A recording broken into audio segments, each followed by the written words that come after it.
Hey, welcome back to the channel. Today we are diving into one of the most important AI release of 2025, Moonshot Labs. Kimi 2 is 1 trillion parameter model that is not just bigger, it's built differently.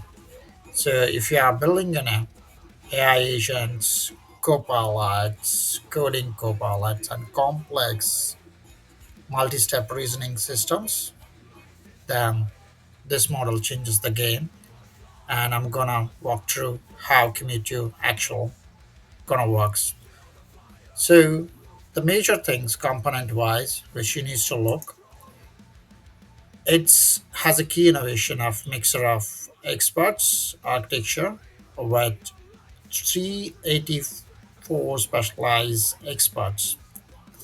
So we know that mixer of experts is one teacher and student where it's keep on understand the actual specialized skills with fewer attentions mechanism, right? So what does it gonna give this agent to a better focus and post-training approach that generate a synthetic data to a simulated tool interaction rather than relying on to the human generated data. So there is a way, right? Every time, if you wanted to generate a human generated data, it's gonna be a kind of like it takes longer time. But the synthetic data, the agents, how to behave it, right? It's gonna gives them a kind of like solving their own problems, and it takes lesser cost in terms of like making the AI agent gonna be work especially pretty well. So let's understand the DeepSeek architecture, which is having the coding and agent task. Similarly, we have the Kimi 2 architecture. It's a major innovation in terms of like how they implemented network and route the user queries with similar expert network and ensure the subset of the parameters are actually activated for the each task. What does it means? It has been trained on few parameters, but whenever you given the query, it has to activate that into the each moment of that. That's one of the key thing which you need to look in here. So let's understand how it's actually have that semantic and syntax relationship in an agnostic manner, and how it's taking the kind of like activating those experts within the experts, how it's gonna be activating for each task the parameter which we are gonna discuss here. So how can you run the large language model, which is having a bigger GPU in a lesser cost? That's a challenge. So what Kimi 2 is done, it's just not a LLM here. They build a agent model engineering to handling the reasoning and tooling calling and coding tasks for massive scale. So what does it mean for us? It acts as a agent rather than into the LLM, and it's understand the what context is given, and it's gonna goes the functions, and it's generate the self interactions with the tool. That is a major one if you're looking at here. So I'm gonna walk through how we are gonna use that using the base and interface. What that is means, interface is everything for modern day, because the models runs across the cloud with high availability, seamless for developers powered by who are like doing it right, rather than you are hosting these things in the internet.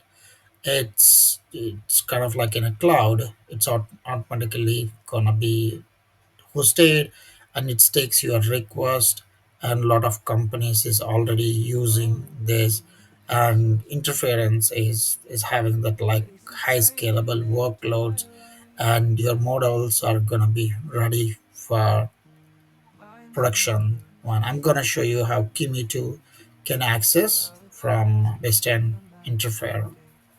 So let's go and get understanding more about like how it's been developed, right?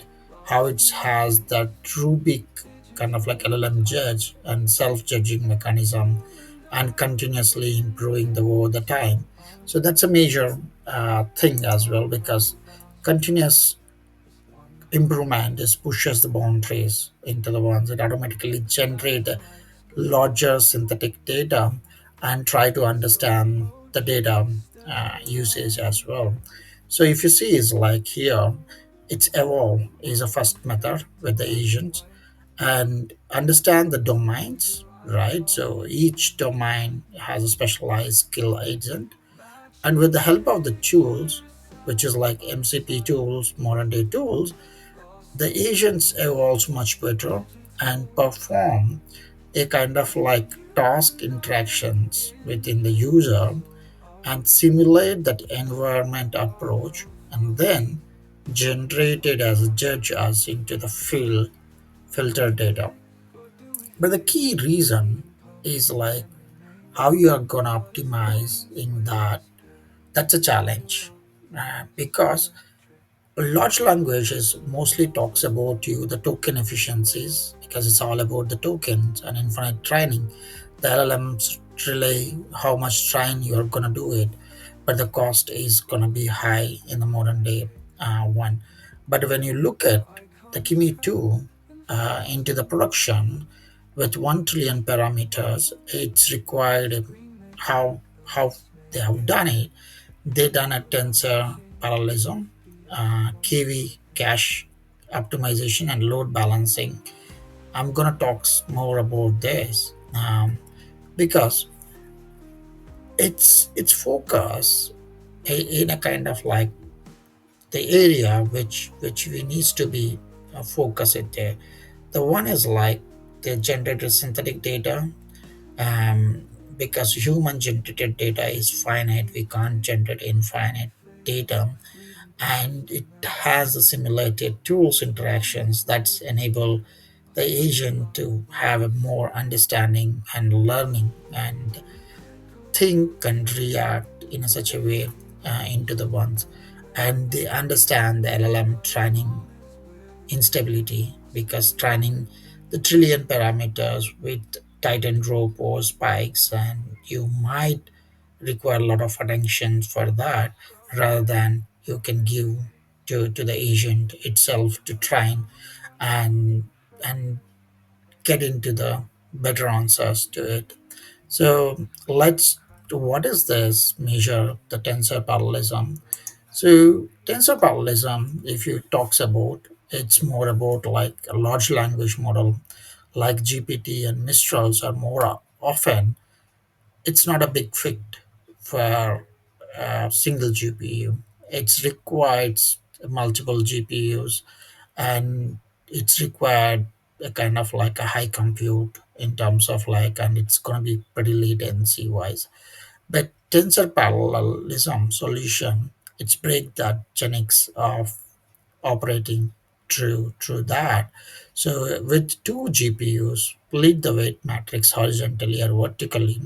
So half tensor and second half tensor, if they achieve that in the matrix multiplications, that's where like it's performed pretty well, and the cost itself is much cheaper. I'm gonna show you the cost.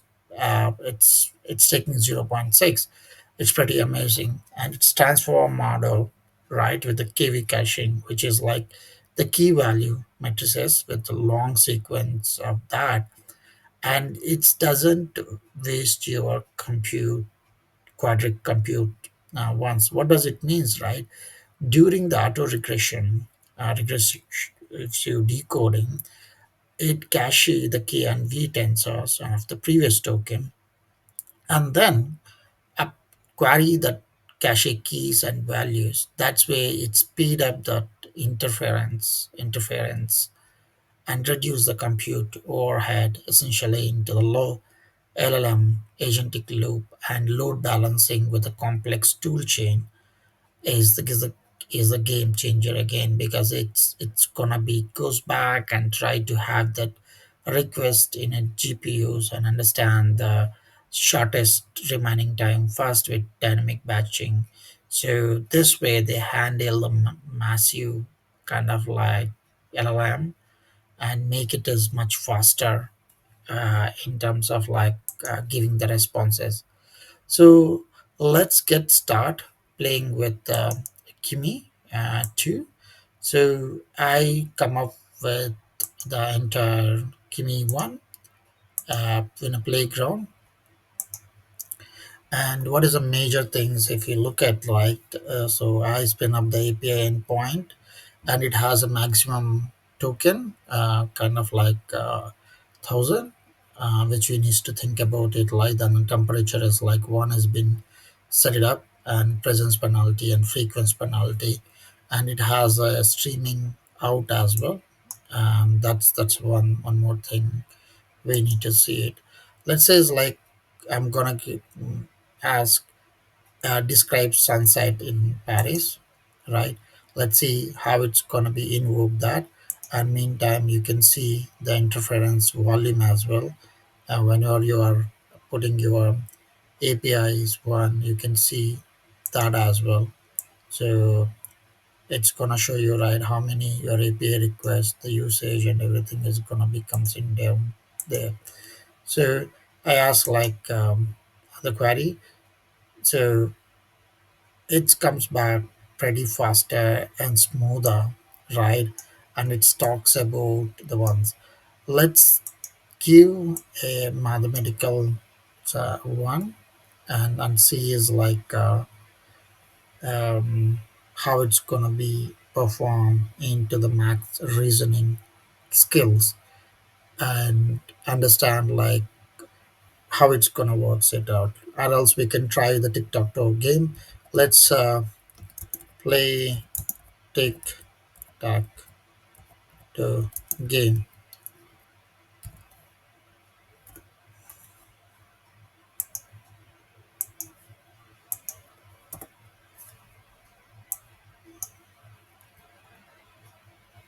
I asked to let's play the tic tac toe, and great. It comes up and it says like let's start in a center the ones your move in one. So it is already put into the one, and it's saying like five. Five I can say is mine.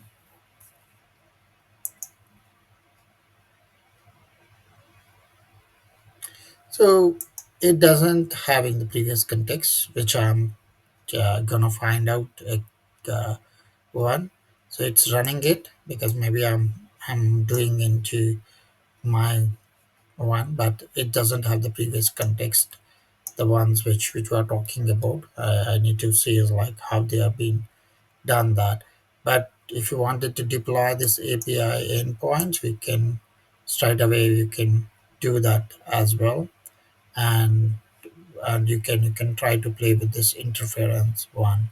And I'm gonna come up with one more video how I've been use this API endpoint and run this API and try to see is like what response is gonna comes from the Kimi 2, and how good it is in terms of like cost and the performance wise.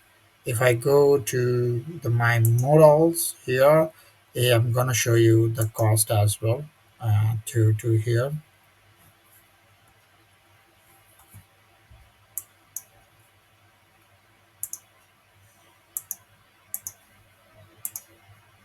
So explore more, and you can deploy, you can find all the training models. So the current training model is like Kim 2, which is one which we talks about. It has pretty good benchmarking, and it's gonna be we can start doing it and try to play with this interference in my upcoming video. I hope you'll